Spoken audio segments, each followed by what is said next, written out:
Speaking very generally, and without much nuance and trembling before having a Reformation scholar with me, one can say that for Luther, every Christian participates in Christ's offices of prophet, priest, and king in essentially the same fashion. At the most basic level, every Christian, clergy and laity, is prophet, priest, and king in the same sense. Distinctions between clergy and laity are matters, as Professor Eyre put it, of roles and functions. The royal priesthood of each Christian is channeled, so to speak, along different routes.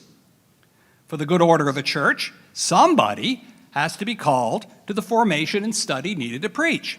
Somebody needs to be given the responsibility for planning and leading the church's worship. Some persons need to be empowered to make executive decisions for various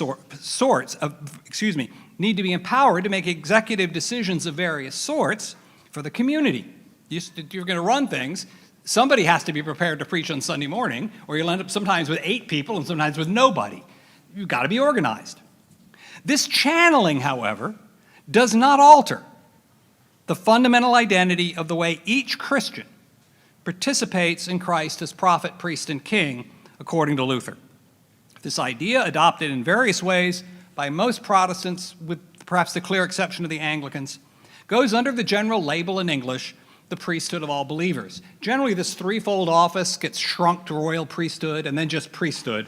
So when one says the priesthood of all believers, or the priesthood of the baptized, or the common priesthood, you're generally referring to this threefold prophet, priest, and king sort of idea.